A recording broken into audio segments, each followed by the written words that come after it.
This meeting is being live streamed. Hello, Hi. everybody. I'm so happy to get to talk with you, Cori.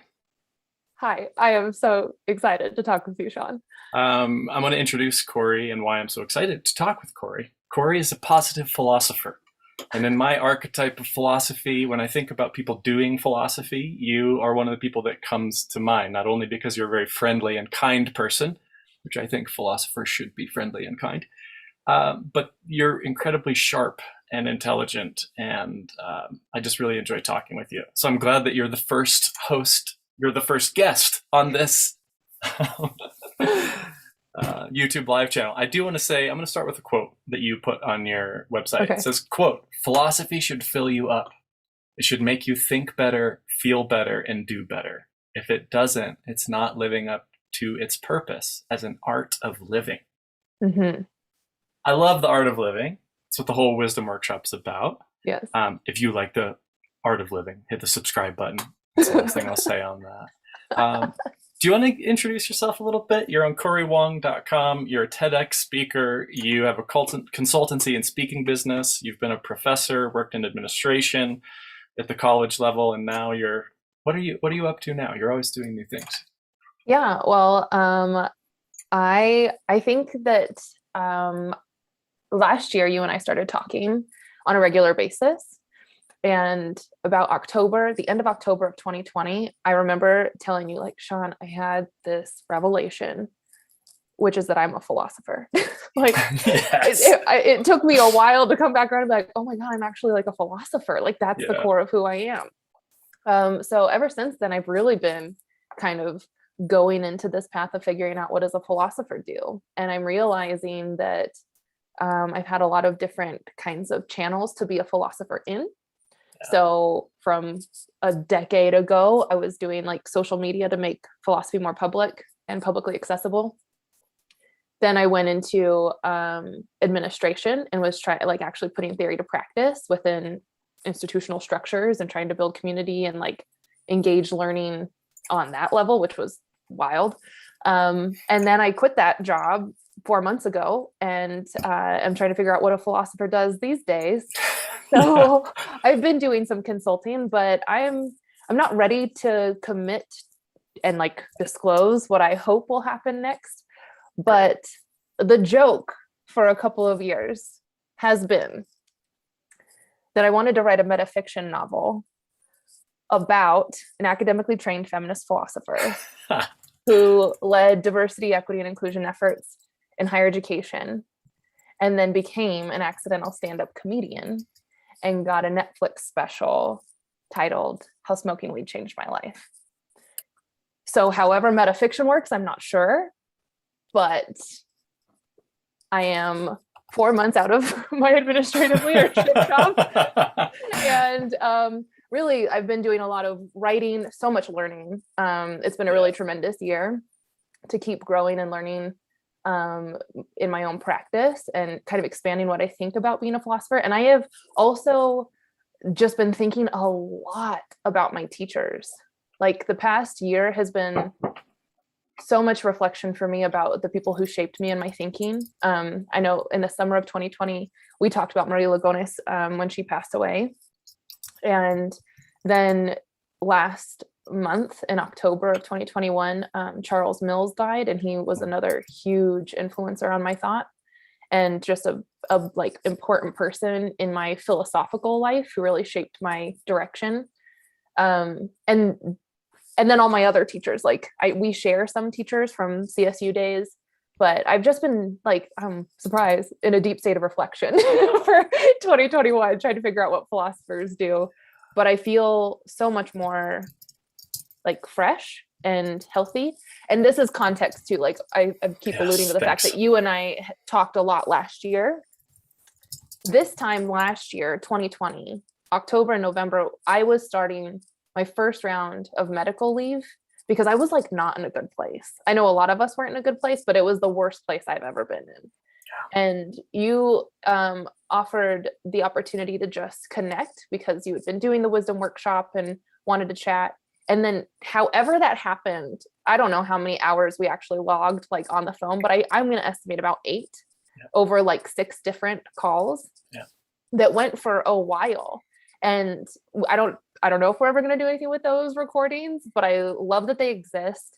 And you, Sean, are like the person who holds the most insight about my personal like philosophy and life practice now. But it was just like such an important and wonderful way to connect. I'm just kind of rambling now, but it ultimately speaks to my other purpose of philosophy and how I approach it, which is really to build relationship and intimacy and connection. And so like you and I have known each other for well over a decade now, but last year our conversations were really significant because there's just a different way to be able to connect and talk when we were doing that. And then I think we had other check-ins. Maybe we had one in the spring. But this time around, a whole year later now, end of November 2021, so much has changed. And I'm like so deeply grateful for the fact that I'm not in the worst place I've ever been any longer, but feel instead like bizarrely free of the stuff I'm working through. Like I'm trying to work through a lot of these psychological constraints that tell me what I'm supposed to be doing to make space to explore and create and see what life could be like. And I've been in this space for 4 months, like not really freaking out. And it's like shocking to me that I've been in it for 4 months without freaking out, because I just don't know. Like I just don't know what I'm going to be doing, but I've been doing something in the meantime. So now you're catching me at what I think is probably like one of the best times of my life. And just because there's so much new and openness, and like, I don't really like the word empowerment, but I feel really encouraged and grateful for the choices that I've been making along the way, and the support and resources I've had to make this opportunity possible to just sit here in this time right now to like get into it. So that's what I've been doing. Have you heard the Great Resignation? Oh yes, I'm definitely a part of it.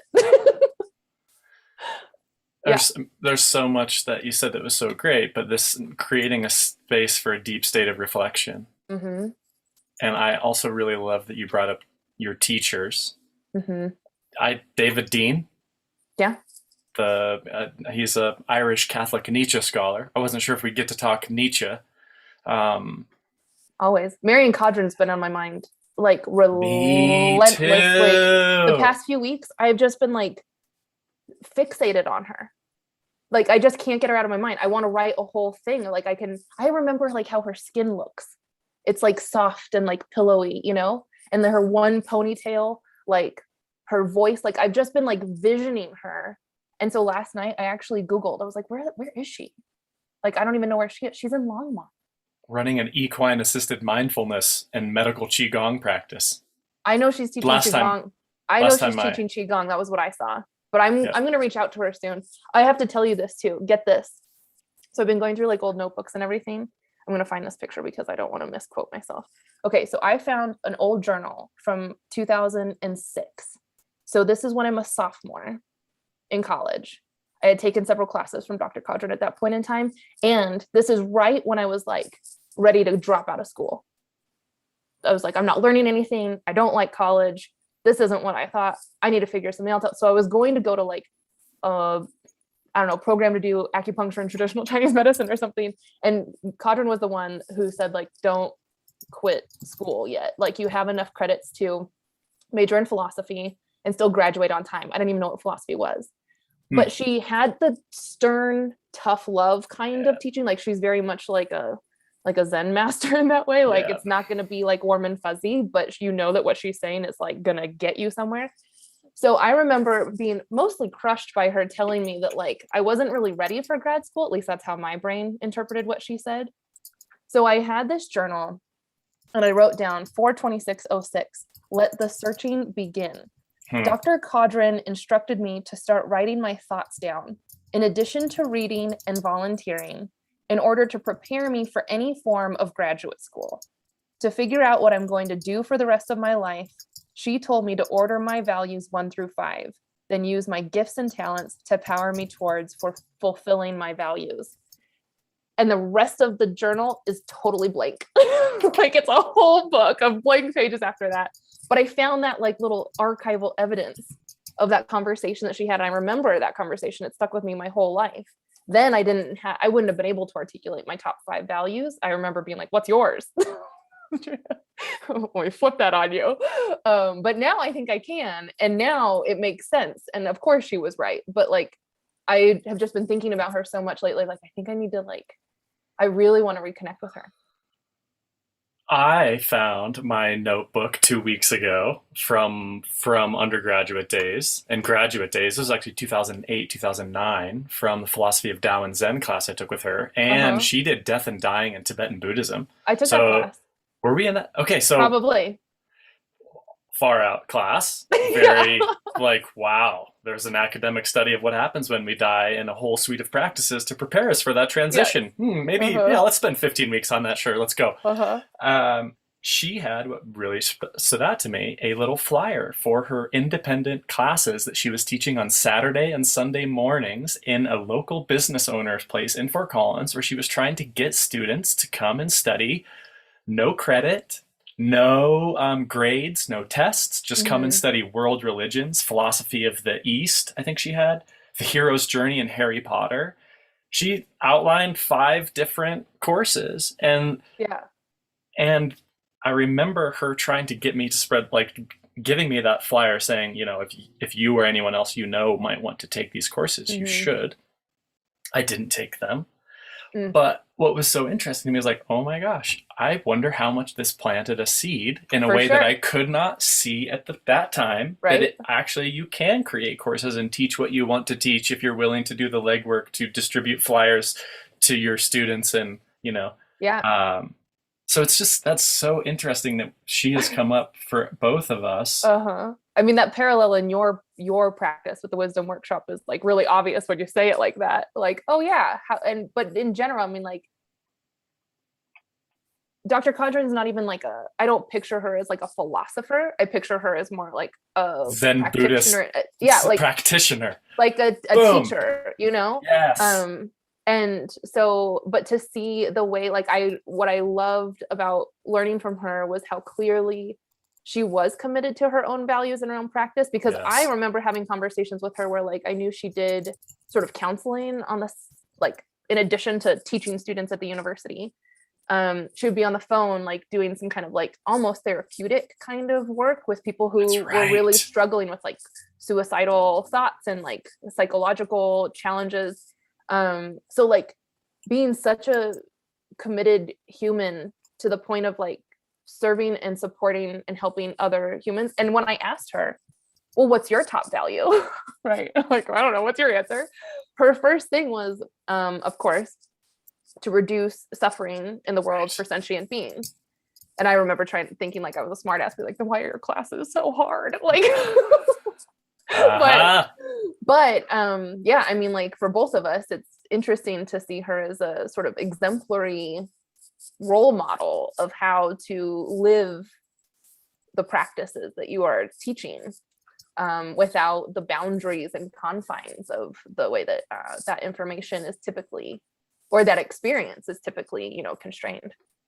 I remember her eating carrots and celery in her office hours, and how she also took me on as an independent study student. So we learned Pali, and I took 2 courses in Pali to read early Indian Buddhism in the original language it was written in. She did not get paid to take on those independent studies.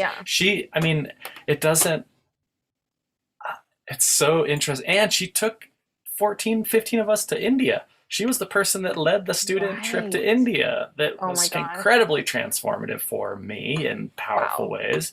So I just for everybody and for myself, the thing that you wrote down in your notebook, that her advice was order values 1 through 5. Yeah, I can read it again. Use your gifts and talents to approach what those values are. And how the point that it is difficult for us to identify our values on a scale of 1 to 5, what are our top values? And when we have a really clear sense of what those values are, it's incredibly therapeutic or progressive, anchoring, positive. Yeah. And do we know, I mean, just the VIA character strengths is a good resource to do that. Do you know, have you heard of that? That's a great. Did you see my face? Yeah. No. No. It's probably the best resource I know online to identify your values. It's from Martin Seligman, Positive Psychologists. Oh, actually, yeah, I do know that. So it's like values in action. Yeah. viacharacter.org. Okay. They identify 6 buckets of values, and each bucket has values underneath it. Yeah. I was thinking about this, her advice last night. And, it's funny because you mentioned David Dean too. And last January, I reconnected with David Dean for the first time in like 15 years. And we ended up having 2 Zoom calls because we couldn't do it all in one. And it was so fascinating because talking to him, he was the one who introduced me to feminist theory, queer theory, Nietzsche. And now that I hear him speaking, it's like so obvious how his influence on me planted those seeds for kind of like anti-oppression thought. But when we get down to it, this is what we like spent our time talking about together. We like break it all down, right? And then he goes, and that's why there's a God. And I go, no, that's why there's not a God. Like, I don't know how we have such a similar kind of like worldview, but yet the base, the foundation of that bedrock is like fundamentally different. It's so strange from how you would think it would go. If you start from the same place, then you like have more alignment. So I think it's fascinating because I learned as I continued in philosophy and like got more and more in love with Nietzsche and developed my own relationship with him. I remember writing a paper in that class we had together too with David Dean. I was a junior, and which is Meaning and Truth and Religion, right? The Meaning and Truth and Religion class, right? The first paper I wrote was about Nietzsche. I mean, we were learning Nietzsche through David's lens too. Right. And I was like, this is how you can make Nietzsche a political philosopher who's actually like giving us guidance towards a world without oppression, to summarize my junior undergrad thoughts. And David was like, you cannot read Nietzsche that way. So like, cool try, but no. And so as I continued on though in graduate school, like I am still very convinced that actually you can read Nietzsche that way. So it's just interesting to see that like how different I am from like David's thinking, even though we're still like so aligned and his influence is obvious on me. But the same goes for Dr. Caudron, right?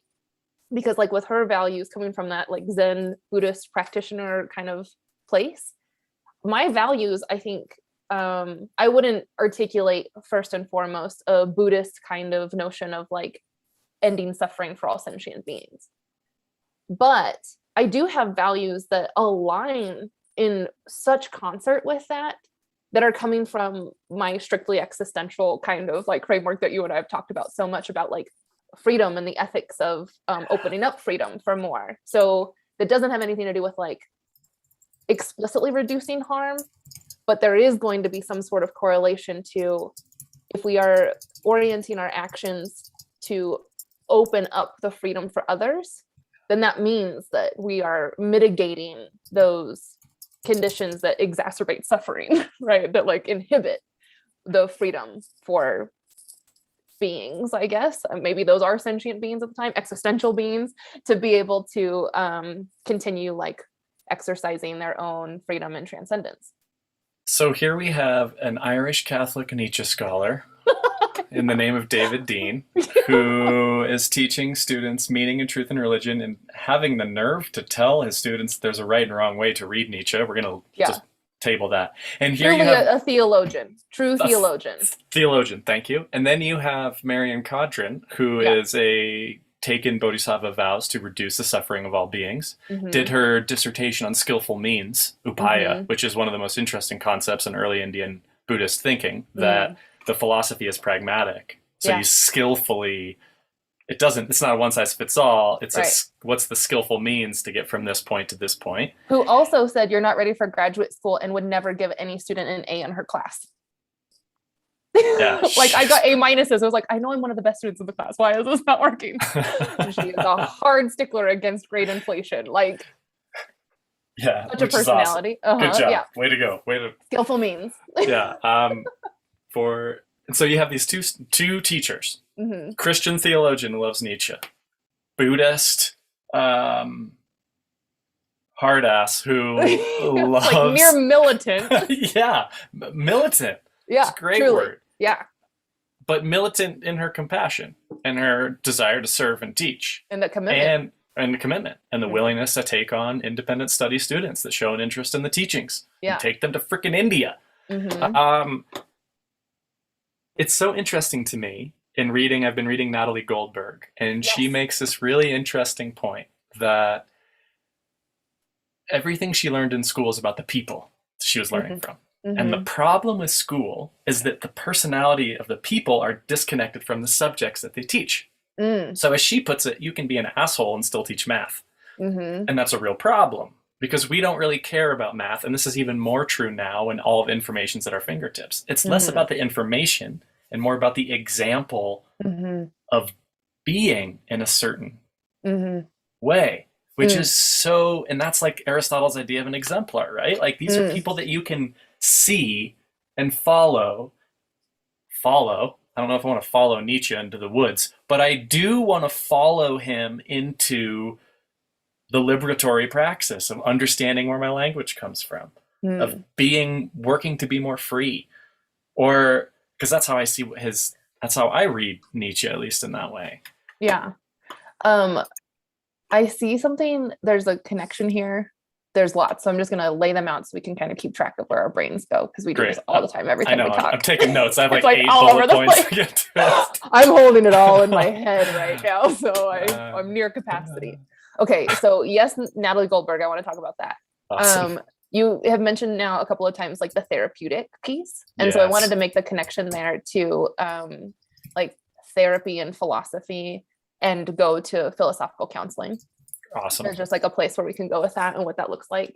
And then this, like what you said about like the being of the teachers, like who the people are, and that's like what we really get in terms of an example or what we learned from. That resonates so deeply with me right now, and where I'm at in this place of like total cluelessness of like, oh, okay. And I say that with a grain of salt, right? Negative capability. You might put a positive spin on it. But like the thing is like, okay, I say I don't know what I'm doing, but I actually know exactly what I'm doing. Yeah. Like even when I say I don't know what I'm doing, I know what I'm doing when I'm not knowing what I'm doing. And just to keep honoring all of our teachers. One of the most powerful things that someone said to me was in 2008 as I was leaving college. It was like I heard it from a friend who heard it from my teacher, Jane Neller. Mm. So Jane Neller was at the time Kant scholar. Kant scholar, feminist, and Yes. into aesthetics and painting and art. And she was the head of our department. She was the person who offered me to do my first independent study in feminist theory and in queer theory the same semester after taking that class with David Dean, because there weren't any other professors who were teaching those courses. So I took both of those as independent studies and ended up doing one of them with this like lawyer guy in town. He's like 36 years older than me. He's like a string along. Maybe one day he'll finish his bachelor's degree. One of my best friends now, but that's how we like met. His name is Jim. And so Jim was the one who told me what Jane said when I graduated college. And he was like, Jane said, the thing with Cori is that wherever she's going, she's already there. And I remember him telling me that when I was like 21, going into grad school, not knowing what graduate school was, still not really sure what philosophy was, but going for the PhD, whatever that means. And I was like, what is, wherever she's going, she's already there. I don't understand. And it like took me years to like have that resonate differently. And so now I think about Jane and that phrase all the time, because 8 years ago, I left graduate school, 2013, saying, I don't want to do this tenure track faculty thing. Like, I know I got the degree in philosophy, but I don't know what I'm going to do with it. And then I started an LLC doing philosophical counseling when I was like fully unemployed, had no job, no prospects. I'm like, I'll talk to people about philosophy. And I called it, even back then, I was like, I don't know how to describe this. It's not like talking to a counselor, but more like a professional friend. Yes. like crazy. Maybe. And so I was using that language back in 2012, 2013. And now, now we fast forward to 2021. I have this consulting business in what I call positive philosophy, but I'm like going back to exactly what I was doing back in 2013. And so now the other thing, I don't know, something like Malcolm Gladwell thing about like 10,000 hours, but what about like 10 years? Like I have looked to my friends who I think are doing amazing things. They're just like brilliant in their craft. I have some awesome friends who are doing just tremendously important work in the world. And I've watched them over a decade develop into this. Like they've just been doing it this whole time. And so now like their greatness is obvious, it's palpable. But I have been sitting here 4 months, like mostly unemployed, quitting my career, saying I don't want to do administrative leadership, but oh shit, I'm still a philosopher. Now what does that mean? Oh, I've been here before, like 8 years ago. This feels very familiar. Still wanting to write, still wanting to blog, still wanting to like share all my deepest, darkest, intimate secrets. And I'm like, wait, this is what I've been doing this for well over 10 years now. Like actually, I've been doing this. So I think I'm probably going to keep doing it. But like Jane knew what I was up to before I did when I was like 20. And here I am, you know, another 15 years later, and look, we're just doing it. It's so like there's a lot there. No, it's great. We got Natalie Goldberg. Definitely gonna Yes. go to Therapeutic Skillful Means. It's like the journey of philosophy. In the back of the philosophy book I used at Front Range. It's so funny. It's like now that we've read the book, Yeah. we're pretty much right where we started. And I'm always like, great. So did we get anywhere? Yes. If we are still where we are, Uh-huh.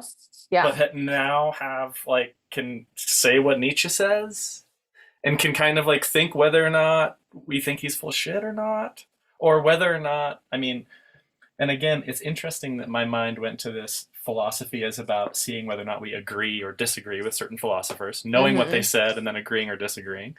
Yeah. Versus, I think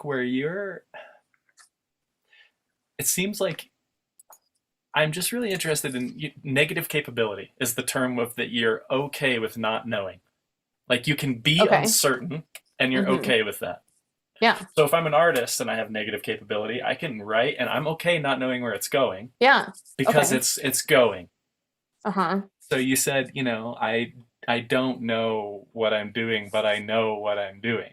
Can I tell you another little Please. like insight? Please. So I remember when you and I started talking in these like recorded conversations, October 2020, I am gonna bet money that I said, oh, Sean, this is a big deal because Octobers are always really hard months for me.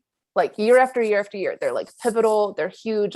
A lot of shit happens. It's just like big and life changing. And I just like know it's going to be the case.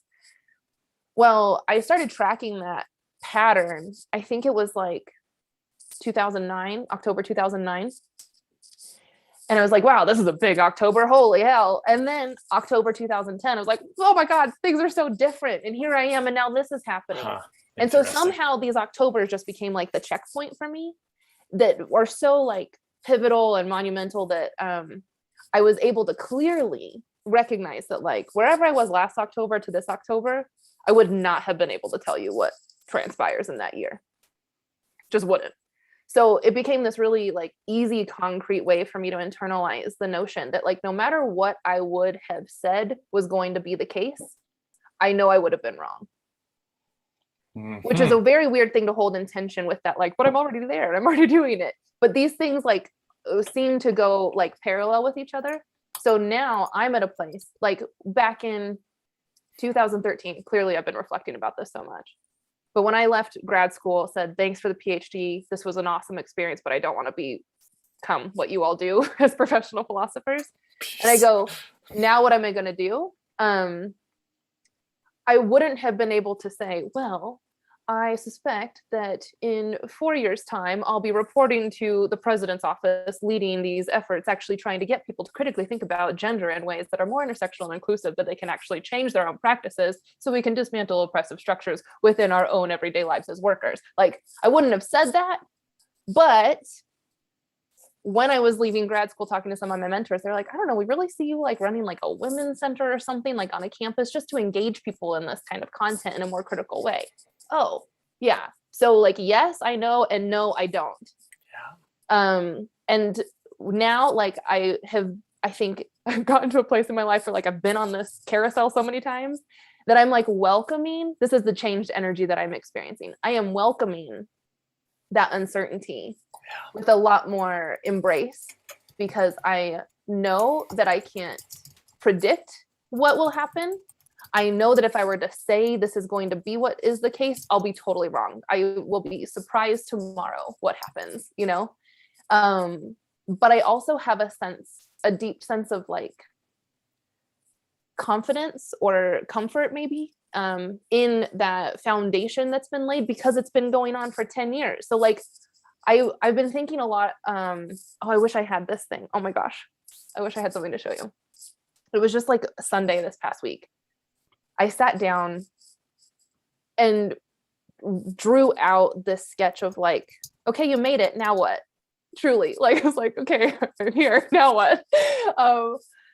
And it just became this like full page of honoring and acknowledging where I really am at this place, which I think hopefully is true for almost all of us if we can practice living our lives in a certain kind of way.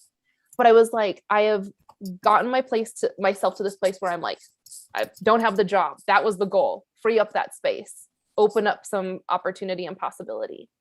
But at the same time, I've expanded so much of my learning beyond even philosophers, like artists, activists, strategists, organizers, writers, like all these, like so much is happening for me now that I've developed different ideas and understanding about like embodied practices and how to like really live with a kind of liberatory mindset. And I have dedicated so much of my own energy to developing my own skills of grounding and being rooted in self-care in a way that's generative and not like escapist, but instead really propels kind of what Marian Caudron was talking about, like using your gifts and talents to fulfill your values. Like I have been honing all of that. And now I have more security in terms of my community of support and the networks and the people who like believe in me to do this. Like I am most abundant right now. It's just like, holy shit, this is the most prepared or ready or like skillful, qualified, whatever kind of language you want to throw on that I've ever been.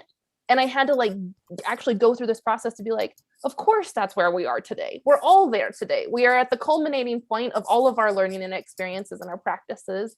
We are able to take what we've done as who we really are and put that into like what we want to do next. What an amazing shift in perspective, instead of being like, holy shit, I have no idea what I'm doing.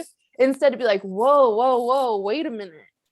This is the most like awesome moment to recognize like just how much there is informing this moment into the next moment. Like I want to take all of that with me, which I think is probably why I've been thinking so much about my teachers, and probably why I really wanted to have this conversation with you again, given the like track of experiences that we talked through last year.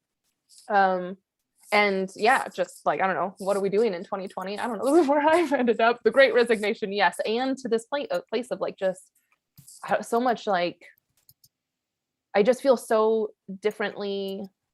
I want to say like aware, but also learned in the way that like when you feel like you've been a student and like you're starting to get things differently, like you've learned something. That's what I feel like. I feel like I've really learned some things now. And I'm ready to like put that more into practice. Generate. I mean, I love the example that you going from October to October. Mm-hmm. So you're like October 29, 2009, this is crazy.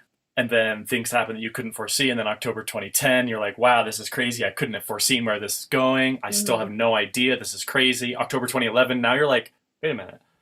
I still... Every year is like... I have, right? And then so I really like that as an example because it shows how we can have some kind of an idea of where we're going and have no idea where we're going. Yeah. Or at least be able to commit to our values and our gifts without knowing how they're possibly going to manifest. Mm-hmm. And then start thinking about strategically, like, how could I put this into practice? Right. Like, what could I do that's going to help me continue to grow? Who can I talk to? What's my time scale? What am I going to create? Are you still doing stand-up comedy? Interesting that you bring that up. I don't think I've ever done stand-up comedy. Let's be real. I have never officially, technically, really done stand-up comedy, but I have had some recent experiences just in the past few weeks that reminded me of how important it is to be around people who like not only share their fun, playful, humorous selves with me, but who make space for me to be able to also like express myself in the funny ways that I feel like I'm capable of doing at times. And this runs up against like, we'll talk about like major personal baggage. I've got major personal baggage around the fact that so many people be like, well, Cori, you're just so serious. Like I get that all the fucking time. All the time from like my family to people. Which I don't really get from you. But anyway, side note. I mean, you people, this is, well, let me bring in another one of my teachers, right? Maria Lugones is coming in here because she has Playfulness, World Traveling, and Loving Perception. And she's the one who articulated the best for me, where she's like, people say I'm serious, but I consider myself playful. What is going on here? And she basically says we have our multiple selves, but there's a sense of world traveling, of having to come in and out of worlds. If you're a world traveler, someone with like marginalized identities will have to be in spaces that are not their world. Code switching, right? Yeah, and someone with a dominant identity may never. I can take my world with me wherever I go, and you're going to have to come into my world. Or you never have to go into anybody else's world, which then means that you actually don't ever see other people in their world, with their community, in the cultural spaces, references, practices, joys, and celebrations that they have. And so when I'm like, oh, people see me as serious, that means either people aren't coming into my world, or they are like, I am forced into their world, or, and the Loving Perception, I think this is probably the most like salient kind of connection to this piece that I feel a lot. She's we're talking like such philosophers. How many people have we cited? Jesus, help us. But Maria Lugones is referencing Marilyn Frye's work on Loving Perception. And Marilyn Frye talks about the arrogant I, which is like to see another person as basically the object or the thing for your own kind of desires or ends. So on a, concrete kind of example, that could be like prejudice or discrimination or bias, but it also is this very like ontological thing that we do to each other too. Yeah. So Loving Perception is instead what Maria Lugones is talking about, is like how to see someone through a loving eye. And that allows for more of that transparency and mobility in and through spaces, so that we're not confined to the worlds that we occupy, or that we like separately occupy, but we can actually have some kind of connection where we can like see each other to the point where we might even be able to play together. And playfulness is the place of that openness, of like uncertainty, where there's creative freedom and possibility, because we're not delimited into what our roles is or what we're supposed to act like or how people are expecting us to be. You're getting all my favorite teachers here. But so yeah, anyway, I'm going to wrap this up and make some connections. So for the past few weeks, I've been having a lot of really important and like truly significant experiences and reminders about like, I am fucking funny at times if I want to be. And I'm very playful, despite the fact that like people will meet me and go, oh my God, Cori, you're like so much more fun in person.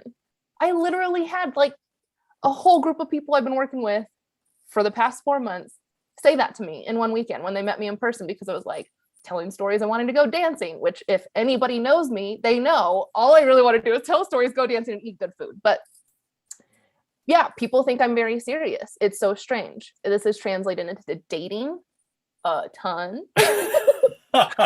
Very bizarre.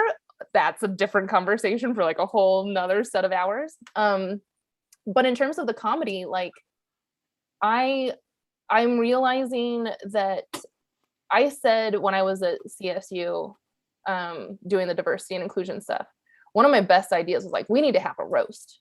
Like an institutional roast. People need to be able to laugh about this shit, because it is painful. I love that idea. What we're going through all the time.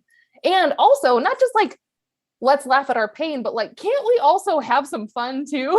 Like that is its own kind of liberatory act, not just transmuting the difficulty, but really just like cultivating some joy and humorous connection out of fun and pleasure. Like, why not do that?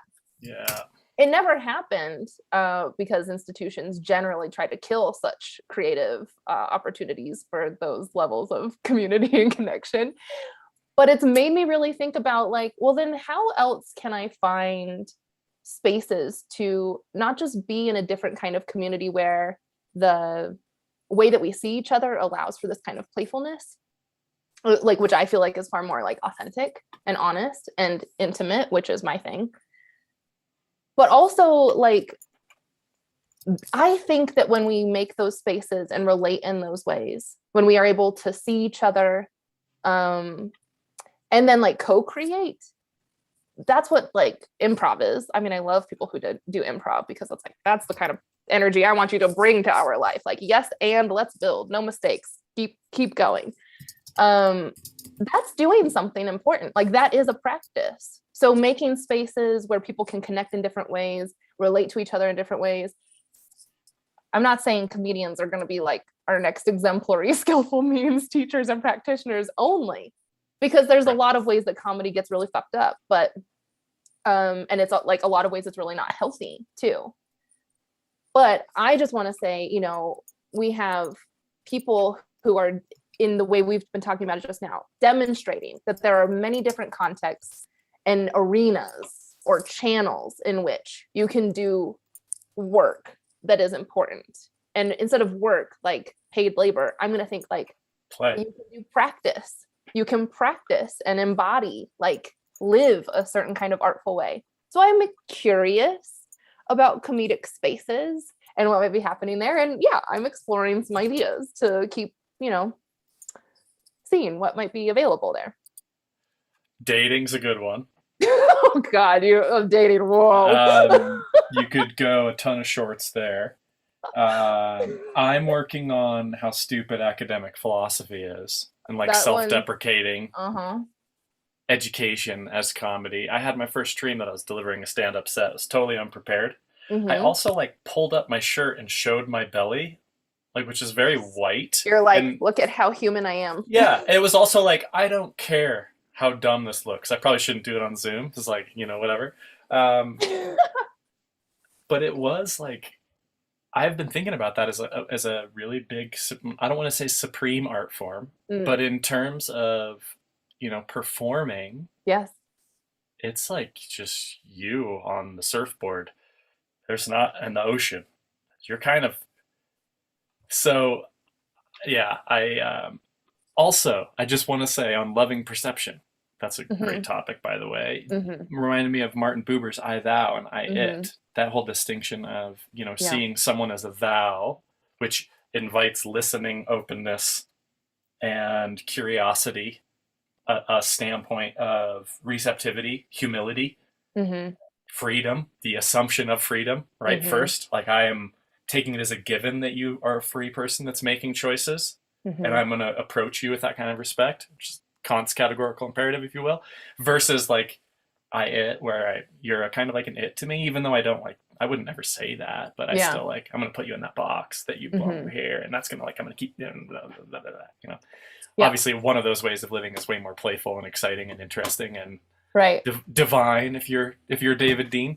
You know, I want to take a moment just to pause real quick and note this dynamic too, because this has come up in our conversations as well, that like, it's another kind of case study of how like you and I are very similar in many ways and like so different ways too.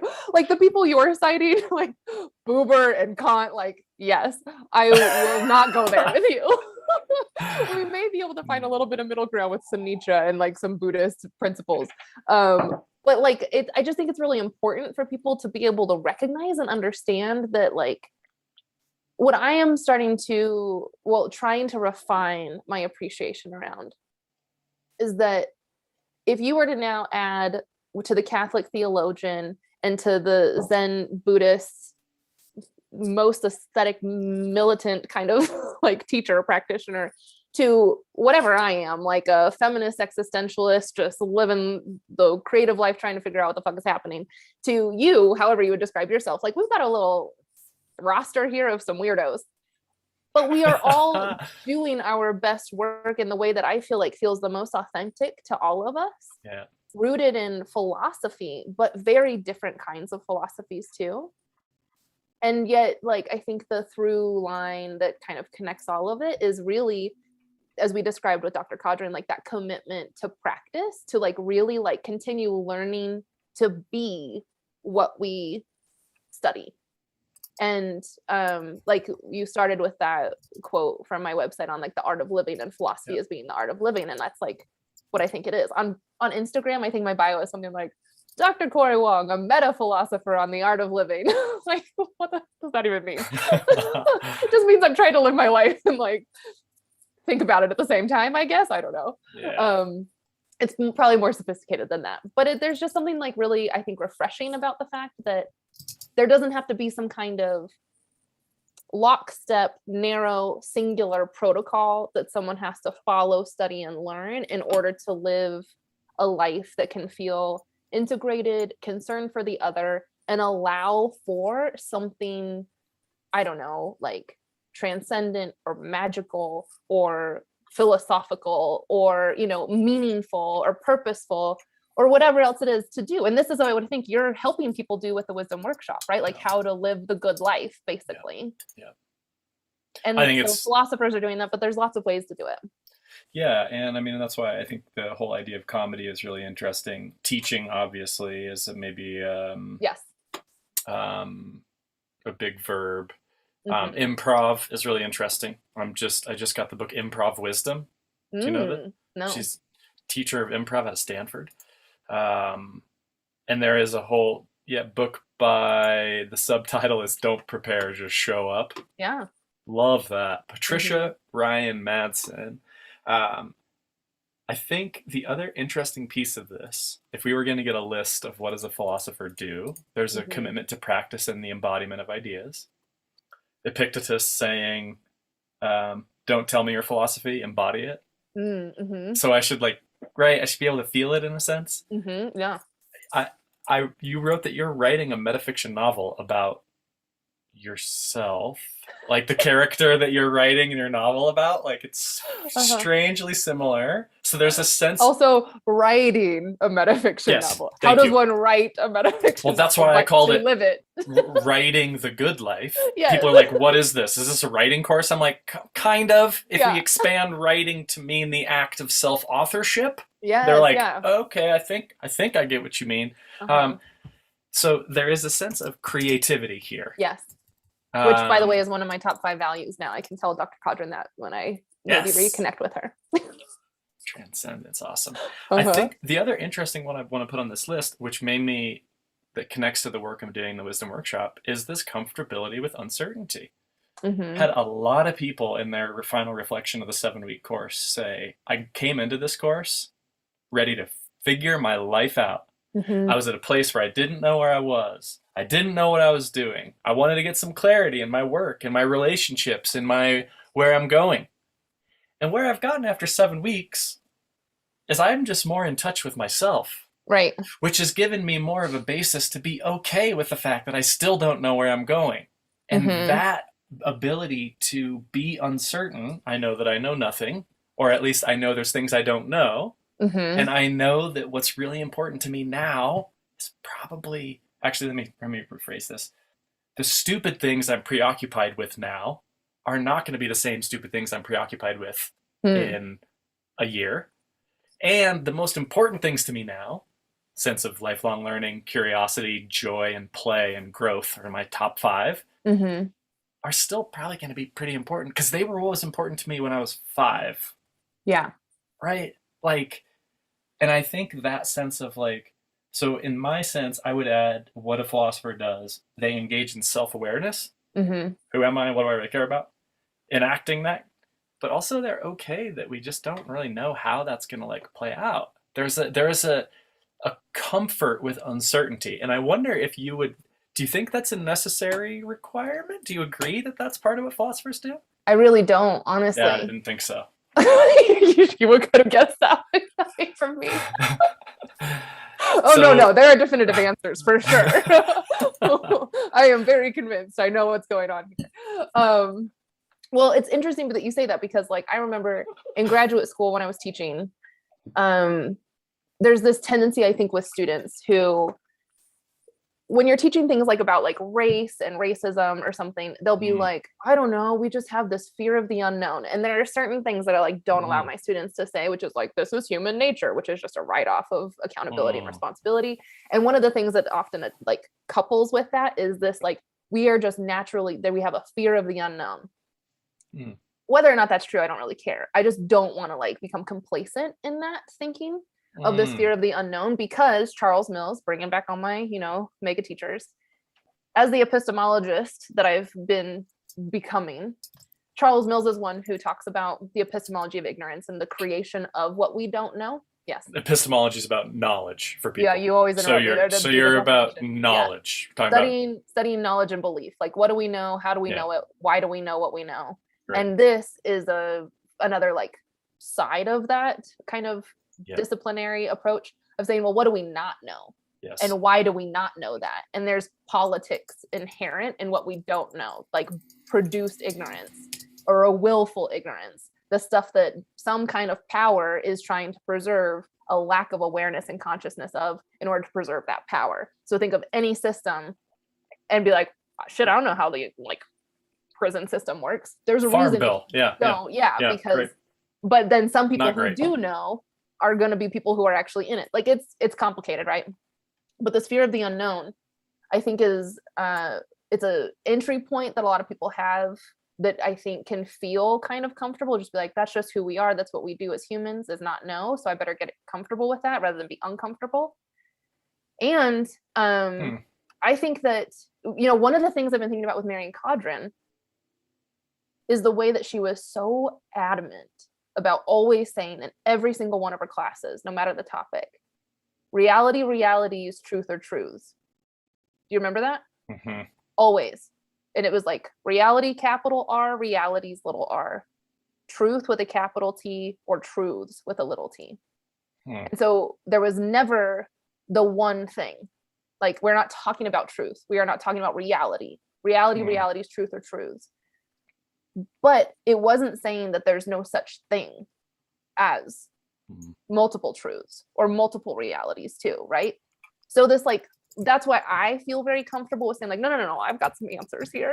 Like, I'm not going to just be in the uncertainty, be like, oh, we philosophers, we just ask more questions and we deliver answers. Merry ignorance. This is going to connect to philosophical counseling at some point in time. We've got to get there. Yeah, that's good. Good pivot. But like where I'm at, this is also something really critical with like this moment of my kind of situation and situatedness in my own learning, is that I'm actually getting frustrated by people asking the questions and not having answers. So let me tell you, I'll give you an example why. A few months ago, I posted a video that was circulating with Grace Lee Boggs sitting on a stage. Angela Davis is like right behind her. You can see the camera shot. Angela Davis listening to Grace Lee Boggs, and Grace Lee Boggs is saying, like, we have to reimagine everything. What does it look like to reimagine education? What does it look like to reimagine sexual identity? What does it look like to reimagine? And she just has all these questions of what does it look like to reimagine these things? And her point is, we have to do the thinking ourselves because the oppressors aren't going to do it.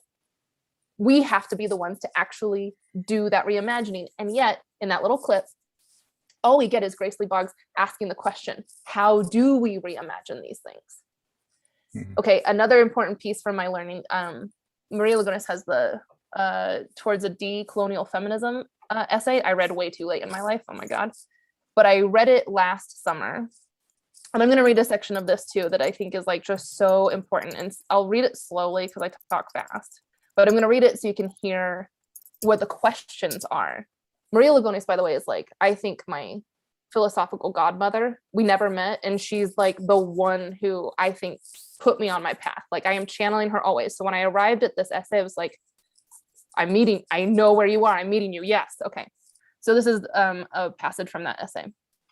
And she says, I mark this as a beginning, but it is a beginning that affirms a profound term that Maldonado Torres has called the decolonial turn. The questions proliferate at this time, and the answers are difficult. They require placing, again, an emphasis on methodologies that work with our lives, so the sense of responsibility is maximal. How do we learn about each other?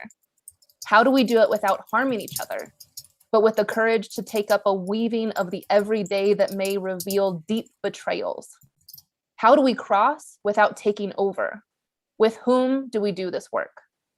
The theoretical here is immediately practical. My own life, ways of spending my time, of seeing, of cultivating a depth of sorrow, is animated by great anger and directed by the love that Audre Lorde, Perez, and Sandoval teach us. How do we practice with each other, engaging in dialogue at the colonial difference? How do we know when we are doing it? That passage is like everything to me, right? So when it's like, Cori, what have you been doing for the past 4 months? I fucking quit my job on purpose because I'm trying to do something with my life. To read that passage over and over again. I'm sorry. To embody that passage yes. in some kind of way, right? But as much as I love that passage, and as much as I love the wisdom and that has been put forth by all of our predecessors and teachers, like, I think just asking those questions, yes, there's value in asking, how do we do this? With whom do we do it? How do we know when we're doing that work?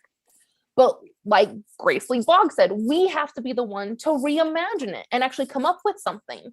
And so I'm at this place right now where I'm really trying super fucking hard to come up with some answers to that. Yeah. And the answers aren't the kinds of things that I'm like wanting to write essays on. You know, I don't want to become a pontificator and just like build my platforms and pronounce all the truths of the world.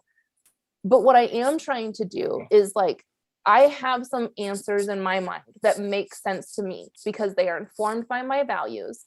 I know my gifts and talents, and I am trying to live it in a certain kind of way that if I can make the choices to allow for more space for me to embody more fully what that looks like, I think I'm going to be trying to live my answers then.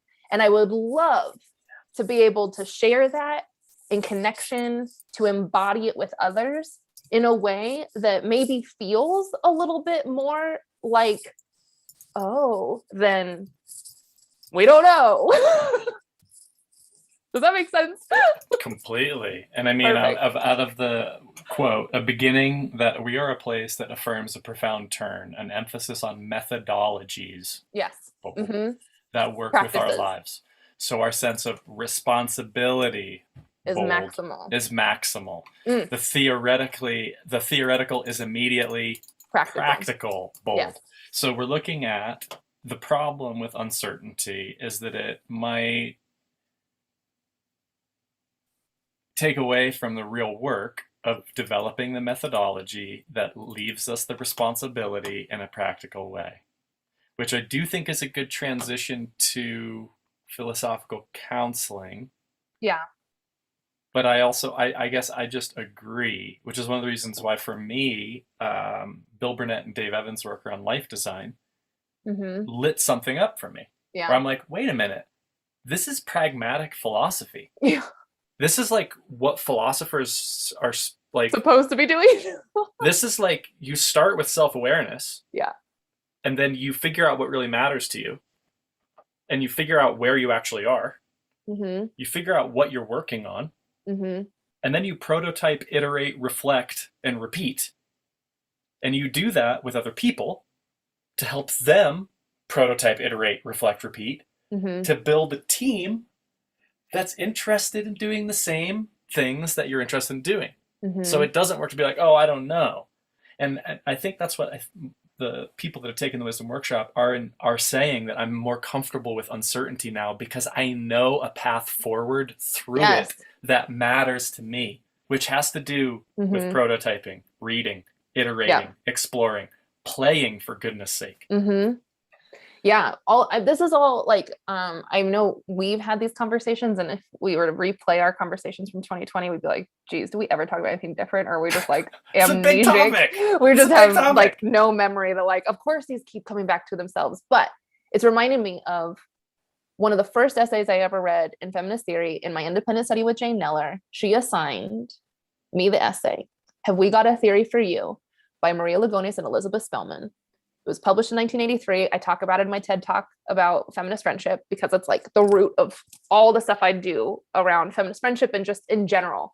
But one of the sections of that essay that resonates deeply that doesn't get, I think, appreciated enough is that there's this piece where Spellman and Lugones talk about what makes good theory.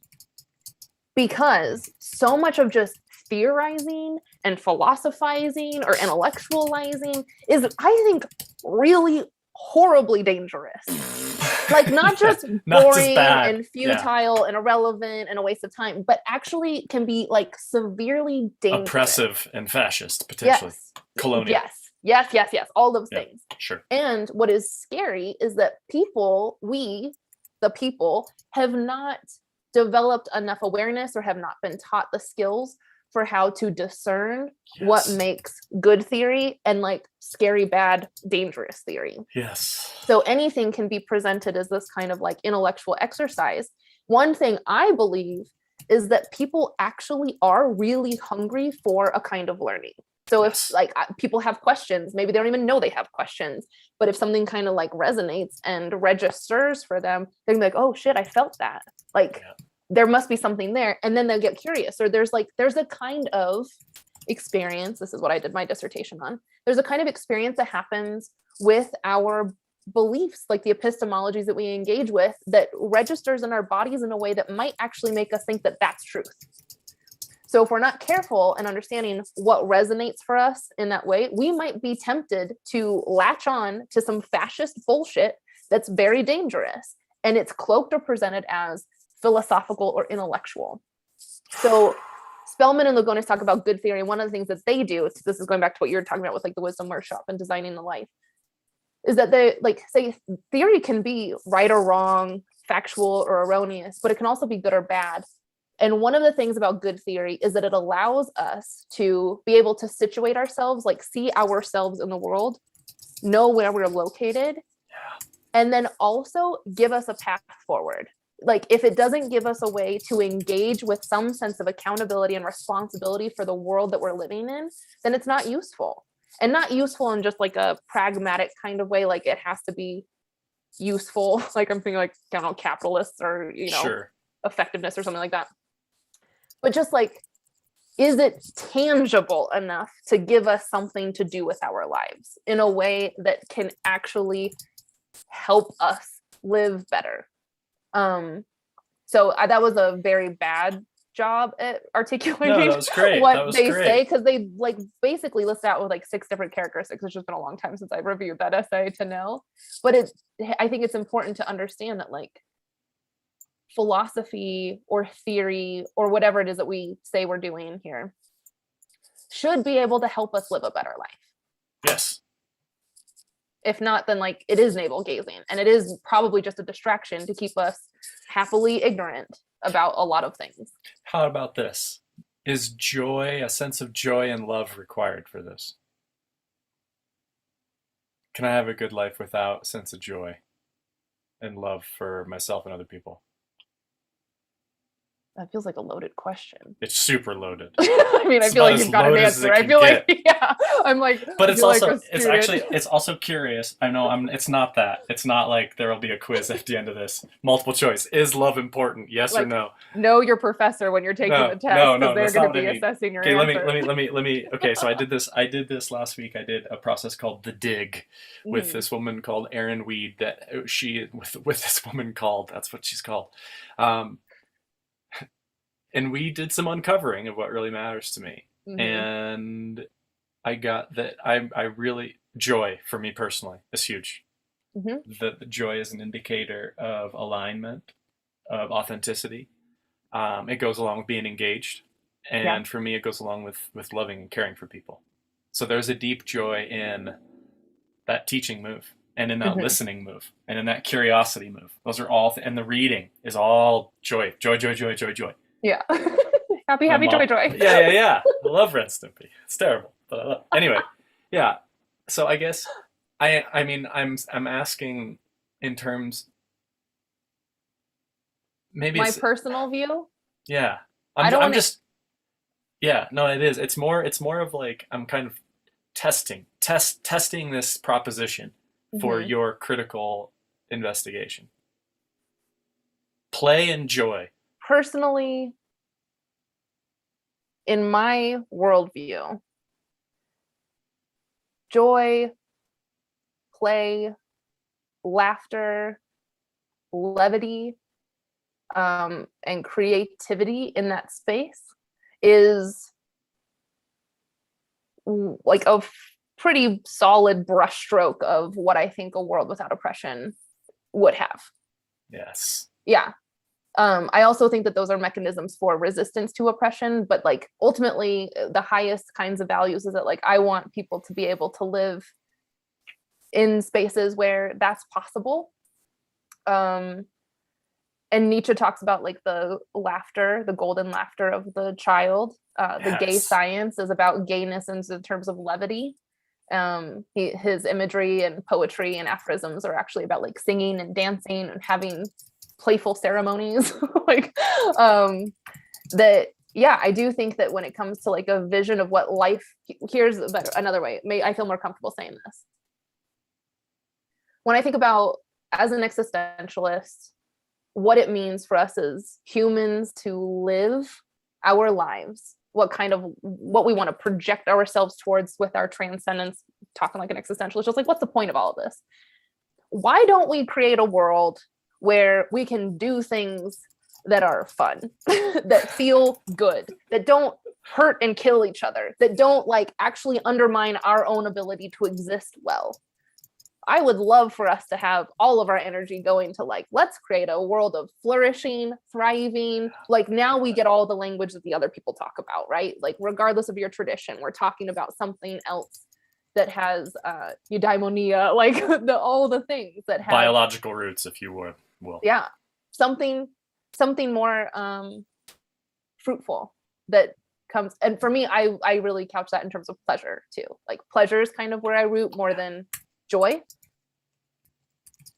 but you know, apples, oranges. But also what you didn't say, or what you said without directly saying, but there's a responsibility that this is like a collectiveness. So it's like if I get into this joyful heaven, but other people are left out of it, that's not really the joyful heaven I want to be in. Definitely, yeah. So this is like I can't remember what political cartoon this was like, you know, like just this idea that you'll get into heaven once everyone else does as well. And you didn't spend enough time helping them get there, so sorry, you gotta wait for a long time, because this is actually, spoiler alert, isn't about you. Right.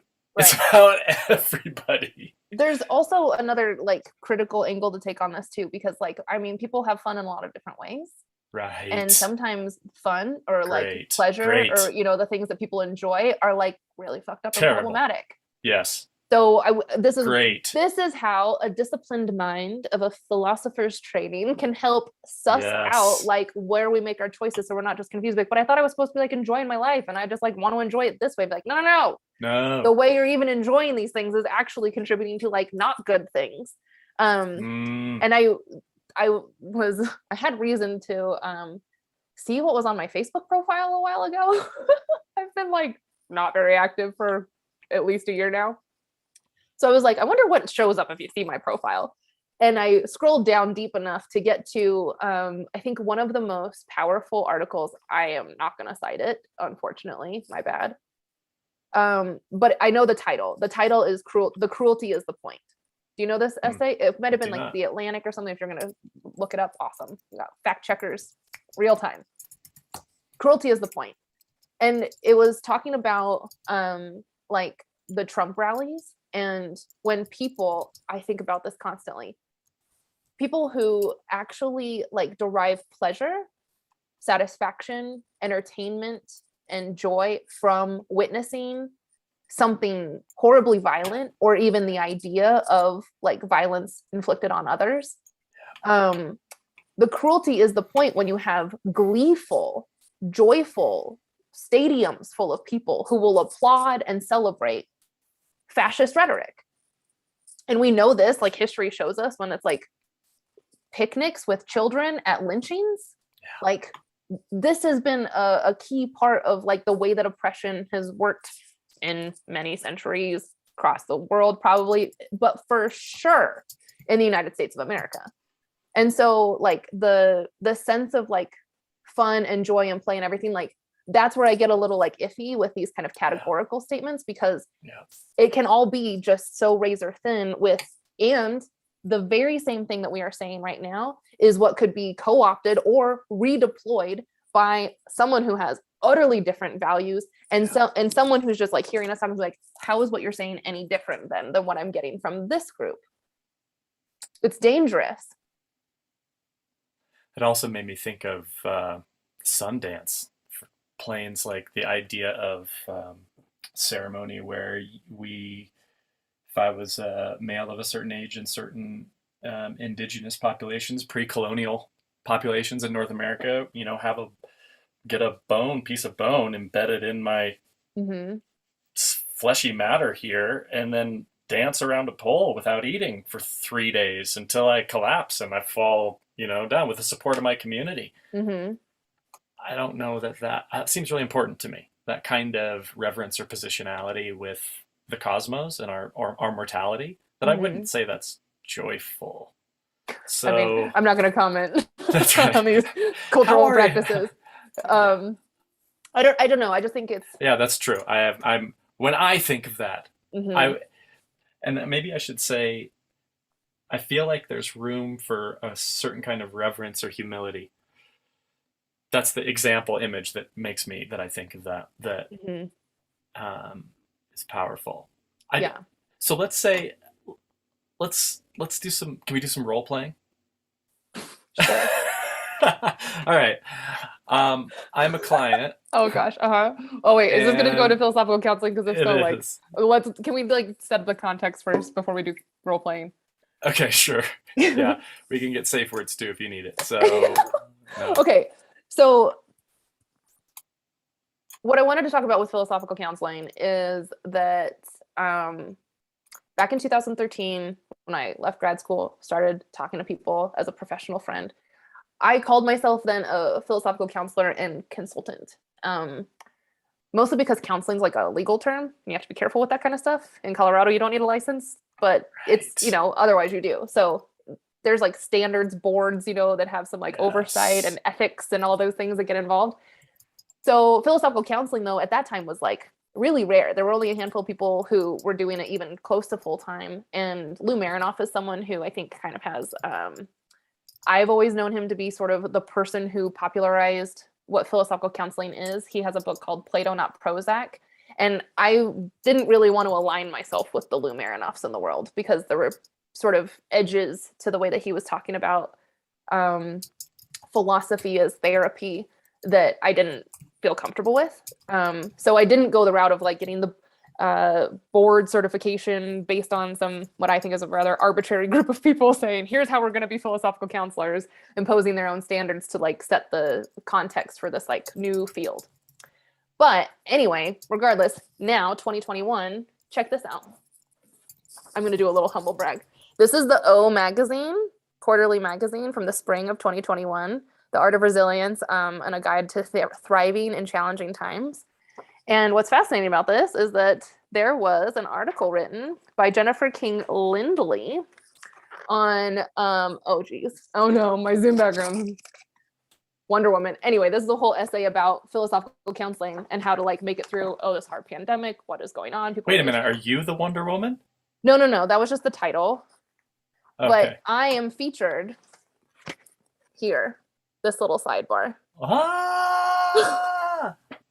Which is really exciting.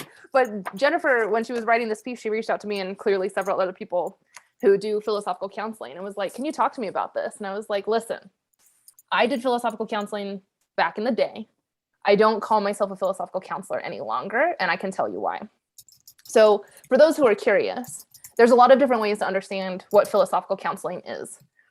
A kind of overview cursory level would be, people go to a therapist for support in figuring out some of their issues. And you can go to a philosopher to work through some philosophical issues. it's not the same as mental health in terms of like diagnoses and treatment or anything like that. Like, let's be very clear. Yeah.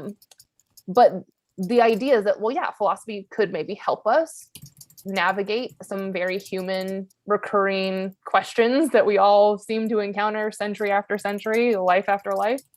So maybe philosophers can help guide that, especially if you weren't so, fortunate to have Dr. Dean and Dr. Caudron and all these people like kind of support you in the journey. There are different ways that people approach philosophical counseling. And this is, again, why I'm like, no thanks, not going to do it. But some people will say like, oh, maybe what we'll do is like, this is why I didn't want to role play. Philosophical counselor number one might be like, oh, Sean, so you believe that your life is not meaningful right now. What are some of the assumptions that you're making? Let's tease out the logic and identify your premise and see if there's truth there and follow it through. And like, so it's actually like a logical exercise. No thanks. Some people do that. Philosopher counselor number two might be like, oh, actually, why don't you read all of these books and articles that we've been talking about and kind of, I think, function more Get like back to me later. like an independent study of sorts, like, Right. oh, you've got a philosophical teacher who can help guide you on your own learning quest and like talk with you about what you're thinking and that kind of stuff. That's cool-ish, but that's also not what I do. I'm not going to assign people all of these things. Just in like, go figure it out on your own. The third approach of philosophical counselor number three could be like, oh, well, I see that you're struggling with your friendships. Let's discuss Aristotle's notion of friendship. And they actually will work through the application. And that's like if there could be like a treatment, like your prescription is get familiar with Aristotle's notion of friendship.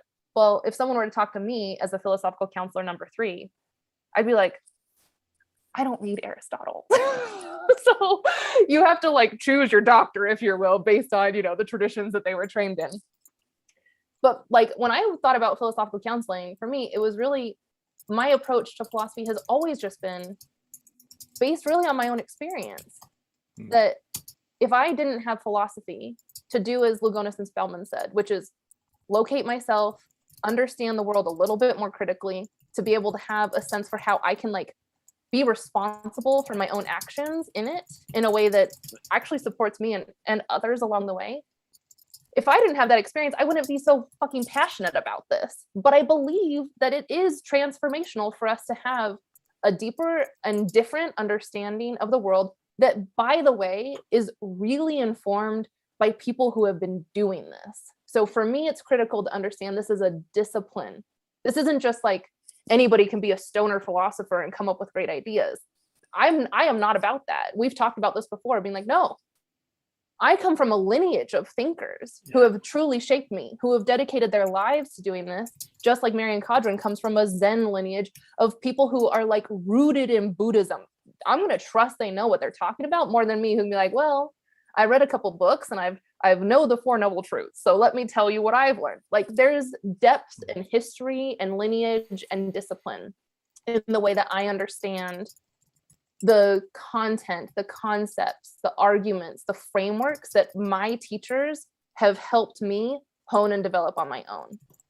So that set of resources has helped me understand my own identities, my own relationships and my families and my community, my positionality in terms of like political landscapes. It's helped me be able to answer those questions of what do we imagine? Like I am coming with all of this because of what I've been really gifted and bestowed with from all these people who have come before me. In my mind, what I'm trying to do with philosophy is share that with anybody who wants to learn that and who it might benefit. Maybe someone wants to go more at the spiritual religious route. Cool. They should talk to you. If someone wants to talk about like feminism and anti-racism from an anti-oppression lens that is moving towards liberation, that decolonial turn, we're going to figure out what the fuck that means right now. I want to talk to people about that. I will share with you what I've learned and how I'm making sense of it. And that's where we start that dialogue. So it's like, it's not assigning a text as a treatment. It's not saying, oh, you should really have taken this class on the pre blah, blah, blah, like modern something or other I can't even make up bad philosophical references. I'm so disconnected from those thinkers. But like, it's about how to live a life in a way that you feel, I think, rooted, grounded, with some clarity. And that's where it's like not no answers, like having a sense of understanding. And then most importantly, developing the skills to be able to make these connections. Like, I'm not trying to indoctrinate anybody. I do not feel indoctrinated. Yeah. I understand that my experience in philosophy is a unique point that is like the culmination of all the crossroads and intersections of every teacher I've had, philosophical and not. Everybody is in that space. We are our own little like unique moment of experiences and gifts and talents and insights and influences. So if we can develop the skills to think, to reflect, to read or write and share and express and articulate, to problem solve and put into kinds of practices, to creatively experiment, like these are the things that I want people to be doing. So I don't count myself as a philosophical counselor so much, because that's actually becoming kind of like a standardized view of what that means to do that with people. I don't think I'm a coach. Like, professional friend might be the closest thing, but that's because my whole deal is feminist friendship and like intimate relationships. Like, I actually want to be like, what are you doing in your life? How are you doing it? Here's how I'm doing my life. Like, can we do life together? and and that also doesn't register with consulting in like a diversity, equity, and inclusion space, which is why I'm coming back to where I was last October and being like, oh shit, I'm a philosopher. Because right now I'm towing this weird space where people are like, you could become a consultant. Everybody, all the corporations, big and small businesses, want to talk about diversity, equity, and inclusion. Throw in belonging, throw in anti-racism, throw in justice. Like, everybody wants to talk about that. And I was like, uh-oh, time to get out then, because people are going to think they know what they want. And I am not that person. I'm a philosopher.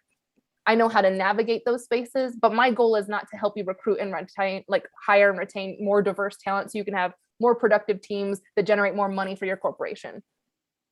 What I want to do is to actually get people engaged in a learning process where they can develop skills and insights to help them synthesize their own lives and figure out how they're going to live their life in a way that like moves us in the direction of answering Grace Lee Boggs questions. Like, that's what I'm about. So it's weird to do philosophical counseling's a thing. I was a little bit in there. People still email me being like, is that a viable option? How much can you make me in a philosophical counselor? Right. And then I'm like positioning myself now as a consultant, but people still don't know what they're going to get if they want to talk to me. And I've not had a lot of contracts because people see my proposals and go like, oh, this is not what we had in mind, because they're following a very narrow sense of what justice looks like now, what it means to engage in anti-oppression work from diversity, equity, and inclusion standpoints. Yeah, it's like, it's a weird time. Yes. I want to see if you have any thoughts. I would love to hear your reactions, but I'm going to see if I can find what I was jotting about when I did this the other night. I do. Did you find it? Yeah. Okay, go for it. Okay. I didn't know this was going to be the time I shared this. I thought I was going to write this whole piece. I'll still write the piece, but this is like the sneak peek preview into something I was talking about. Okay. Be patient with me. Okay. I'm going to do a thing right now. So when we talk about what is this practice, like what are we engaging in? When I'm doing philosophical counseling, consulting, whatever with people, I want us to be participating in a kind of practice that I would call a la Nietzsche self-overcoming, or a la Foucault and some of the other like pre philosophers, ascesis, or the act of like, surpassing oneself. It's like, or transcendence if we're coming from the existentialists. Okay. Like there's you get the idea. There's this like movement of self. And one of the things that I am noticing is that the current difficulty I'm having in even being able to articulate what this is, like when people say, what are you doing? I'm like, I wish I could express it. I wish I had the words to communicate something so important and meaningful that is like my life's work that I dedicate literally every moment to. I wish I had a way to articulate that to you. This is an example of hermeneutic injustice. That's a concept. Miranda Fricker in like 2008 wrote a book called Epistemic Injustice, going in the same tradition as we talked about earlier of like, what do we not know? That's actually an issue of justice and politics too. So the things that we don't know or we don't have access to, this internal concept of epistemic injustice, hermeneutic injustice, is the hermeneutic means like we actually don't have a way to even make meaning of our Hermeneutic is like a way of reading, right? So it's like like an interpretation with reference. Okay. Yeah. Okay. Yeah. Okay. So like, do we have even the context, like the background to be able to make sense of the experiences that we have in a hermeneutic kind of understanding? If we don't, like we didn't have, here's a good example. Up until the 1970s, a lot of people had the experience of being at work and having unwanted comments or attention or physical touching, but there wasn't language of sexual harassment to put onto that experience. So we couldn't even name it. We lacked like the hermeneutic backdrop to be able to make sense of our experiences. And that lack of language has some kind of political significance. I would say philosophical significance, political significance, and personal significance too. So the things that we don't have language for, even if we have like a notion of like, I've felt this, I'm going through it, that is like a moment. There's an opportunity there, right? So I was sitting here being like, fuck, what am I doing? How do I articulate this? I want to be able to say, if you want to do philosophy, I want to do philosophy with you. And I want to do it in this way with you that engages a kind of practice of self-overcoming, transcendence, ascesis, blah, blah, blah. But I don't have the language because the most things that we've got to work with right now are philosophical counseling, which is getting its day. And then like some kind of DEI stuff, which is also getting its day. And somewhere in the middle of that is like something very different that is rooted because I'm a philosopher, damn it.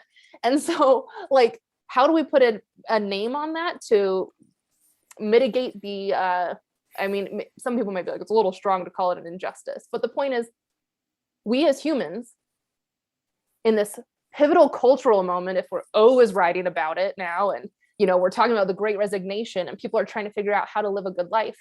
We are having a very human experience right now, and we still somehow do not have shared conscious awareness enough about the practices we could be employing to be able to like help us navigate this better in a way that feels healthy, supportive, rooted in community.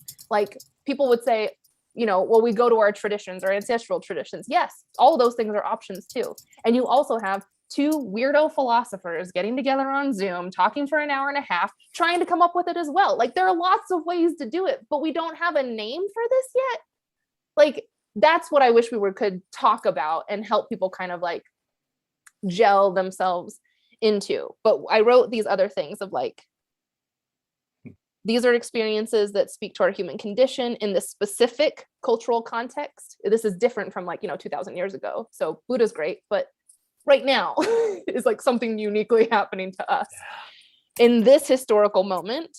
And this is different than what was ever before and will be after. So it's actually like our project, our responsibility to make sense of this moment now, using all of what we've got at our resources to help us. I described this practice. What do we call this? Oh, I won't do the tangent. Words I would put this on, associate with are transformative, creative, responsible, empowering, fortifying, grounding, clarifying, purposeful, and aligned. And you said aligned earlier too when you were talking about joy. But these are the kind, like, now I'm like vaguely pointing at things to be like, are you getting the sense of what I'm talking about? But I feel like that's where I'm at right now, this moment. Like, now I know I'm a philosopher. I'm committed to staying a philosopher. I want to be a philosopher in the world with other people. And this is kind of what that's looking like to come full circle. And my whole thing with positive philosophy and the practice is that like, this actually cultivates a kind of feeling too. Like there's an experience that we go through with this. If you haven't noticed, we're not just sitting here monotonous, drab, falling asleep. Like there's it does something to us. And this is a cool thing. I won't go into this because I can save this. But like when I wrote this page, I have been thinking for the past, I'll just estimate year and a half, like some of my deepest questions have been, what does learning feel like? What does healing feel like? And I'm trying to root down in like, what are the experiences? So how do we know if we're learning? How do we know if we're healing? Look at me asking all the questions. But I was pulling in another one of my teachers, Liddell McWhorter. Liddell McWhorter is a Foucauldian scholar who wrote some of my favorite books. Bodies and Pleasures was one that like opened up my life. It's also a pull from Foucault. And then she has another essay called Revenge of the Gay Nihilist, which is as amazing as the title is. And what I was recalling is that there was this one time when I saw Dell speak, and she was talking about her teacher, Charles Scott. And she was recalling when she was in graduate school studying under Charles Scott, she described going to his lectures and his seminars and just being like, whoa, like something's happening. And I think that you and I know this because that was David Dean's class. That was Marian Caudron's class. Yeah. Like you go into this and you're like just sitting there and you're taking notes, you're trying to take it all in, but you also have this feeling of like something's happening. You don't know what it is, but something is happening in this moment. That's what I would call ascesis. Like that's the felt experience of like the philosophical practice of ascesis. And to me, I think it's amazing because like I remember Dell saying that about her advisor, Charles Scott. And Dell was on my committee. She's one of the people who like I look up to and should reach out to soon as well. And Shannon Sullivan, who was my dissertation advisor, also studied under Charles Scott. So like, I don't know Charles Scott, but I feel like he's like my great great grandfather now, like on that side of my family tree of the philosopher lineage. But I'm sitting a lot right now with like taking the ideas I had in my dissertation about positive philosophy, which is that, in short, developing the discipline and the practice, our capacity to engage in these kind of reflective practices, developing our capacity to do that in such a way that we actually experience a kind of pleasure in doing it is, I think, therapeutic for lots of reasons. Embodied, it does something to us, but I think knowing where you are in the world and how to move in it also provides some kind of like confidence, peace, hope, some sense of like assurance or, not aloneness, whatever it is. There's so many words we can put to this. But I also find it really exciting, engaging, energizing, life-giving. And here, you'll appreciate this, right? Like I use this Oprah magazine opportunity to like platform the shit out of it. I was very thoughtful of how I was going to talk about this. And as I was rereading this piece, I realized like there are probably, I don't know, like 6 or 7 other people who were contacted for this piece who do philosophical counseling or call themselves a coach or consultant. And very few, like one person got close-ish to naming like oppression in this, but everybody else was like political neutral, such philosophers, right? Saying like, oh, this is just to help people. And I was like, hell no, this is Oprah's magazine. I'm going to talk about justice. So I used my interview and made specific points only about like racial justice and like sexist oppression and all these kinds of things. And I think that's what got me this little sidebar. So I'm not going to like blow the whole story, but the editor came back and forth with me on a couple of comments. She's like, we got to take this hour-and-a-half long conversation we had and put it into like 500 characters or something. Like totally doable. It's got to fit in a box inside of the page. And so she said she actually wanted to keep this one quote. And I was like, maybe that doesn't need to be there. But she's like, no, I really like that one. So it was her, the editor and the author's choice to keep this quote.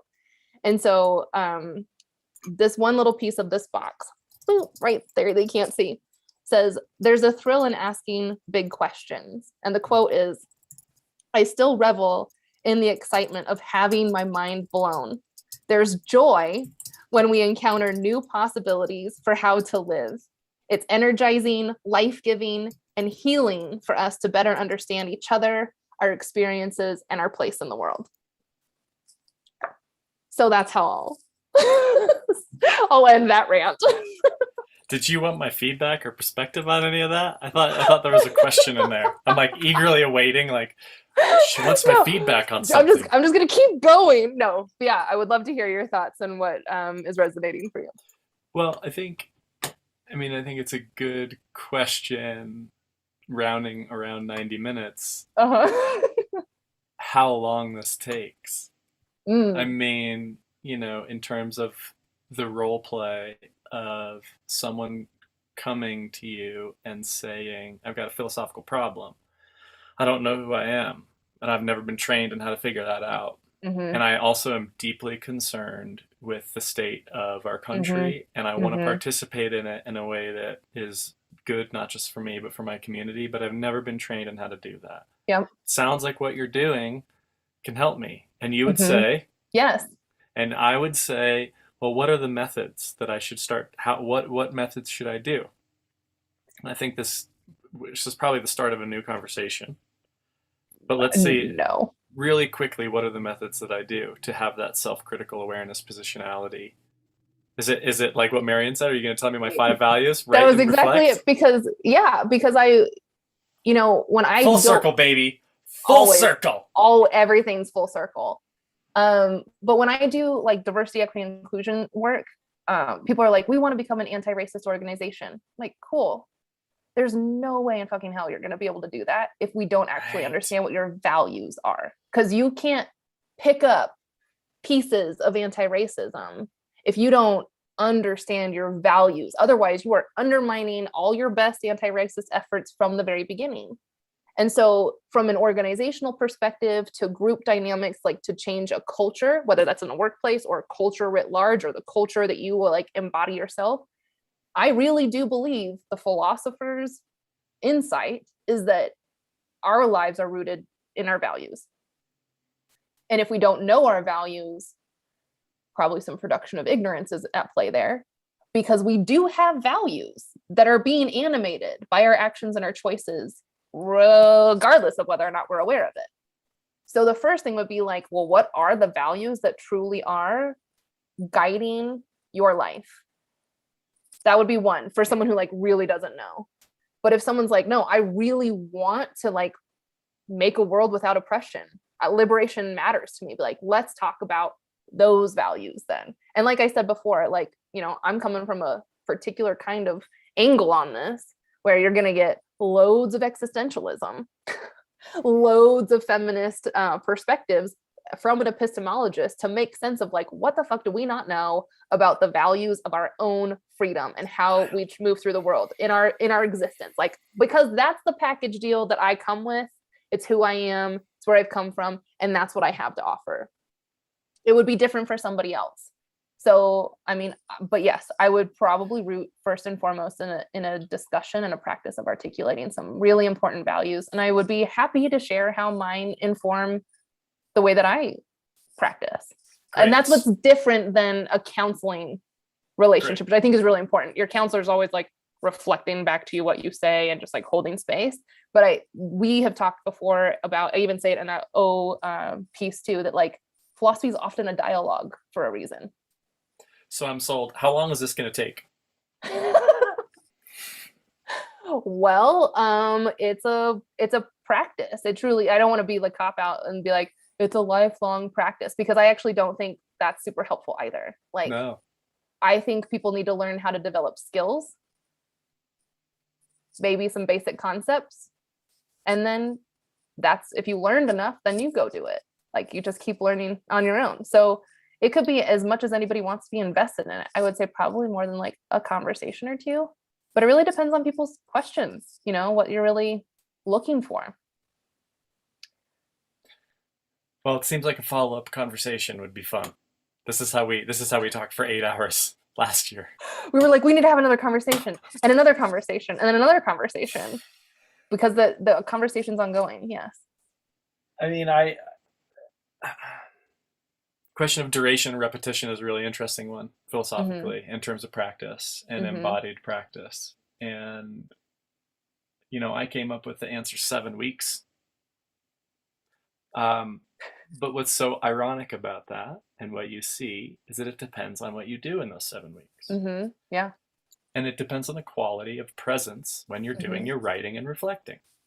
So the only other, the thing that I really love is that you say that like this kind of experience is a felt experience, which is embodying or engaging our bodies and our hearts, if you will. Speaking woo-woo of the heart as a emotional sense of a feeling that is difficult to put language on. And that typically, I have a favorite philosopher friend who says, that his life's mission is to basically get people to think below the neck. Yeah. Because so much of what we're doing might be lost. And I do think there is, so that's what it seems. If it's like, well, it really depends. Yeah. If you're learning, are you learning? And I think I'll leave with that question again. But like, we don't know what that is. How do you know when you're learning? I think you do, honestly. Okay. But, okay. I like that. I like that. Okay. Let me see. I know. It's a great place to end. Hold on. You were I saw that you looked at what I posted on Medium, but I just posted this thing. Probably really like the most coherent piece of writing I've come up with in 4 months, which was weird because I wrote it in one sitting in the bathtub, not my usual places to write.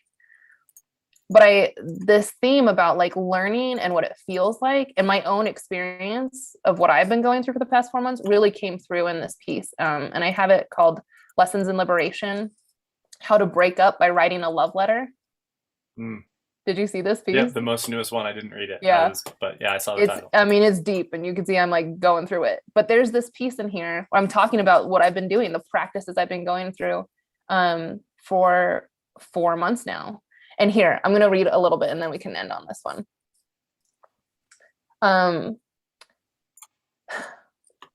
To experiment, this is what it requires. It requires all these things. To experiment in order to explore, rest, and challenge the limits where vulnerability grips authenticity. It means embracing creativity and daring to live like a lucid dream, where perhaps if you try to become conscious, to direct your life into the unknown with intentionality, you might be able to partake in the design of a collective narrative, tying yourself to the past and future through present action. As an existentialist, it's holding tight to the closest thing to God you'll ever believe in. It's determination and encouragement. It's not just okay to stay committed to your clearest path. You have to. Integrity demands it, and freedom calls us to practice. It means getting bitterly familiar with the voices in your head and patiently listening to all of them until you recognize and discern their credibility based solely on what was said.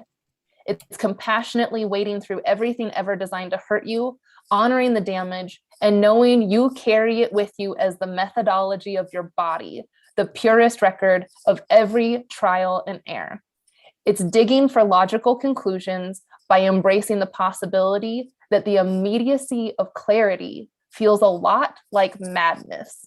This is learning, and learning requires repetition. So every alienating step that makes you higher feels dangerously, delicately close to the definition of insanity. It feels like grinding. It's constant effort to practice new means for grounding. It's getting comfortable not knowing how to trust your own voice when the rest are so good at pretending their way to meaning by donning knockoff disguises.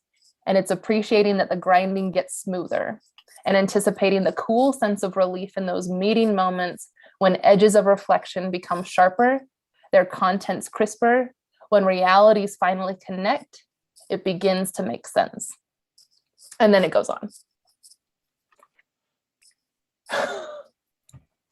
Ladies and gentlemen, and creatures and critters of all stripes and colors. Dr. Cori Wong, that was beautiful. Well written. Isn't it amazing how the themes of even just this conversation are showing up? Because this is realities, truths, and truths. It had a nice Natalie Goldberg presence to it.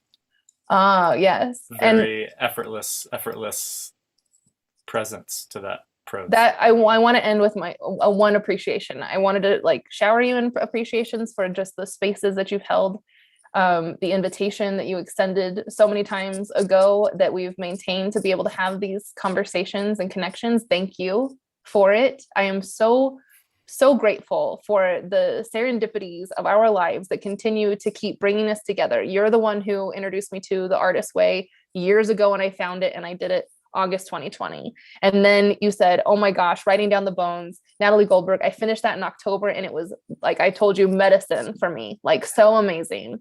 So you have been a really, really positive influence in my own process of learning from last October, which was a shit show, to where I am now, just over a year later. I would not have expected that you would be someone who holds so much of the resonances that have been like pulsating through me for the past year and a half. But like, you've been someone, basically the person who's heard and felt the most of that process with me, straight from my own voice. So thank you for just being someone who has appreciated that, invited it, and like supported this experience that we could have. And truly, like, it has felt so supportive of me personally too, that I'm just like really, really grateful for you being the person that you are, maintaining the presence that you do in my life.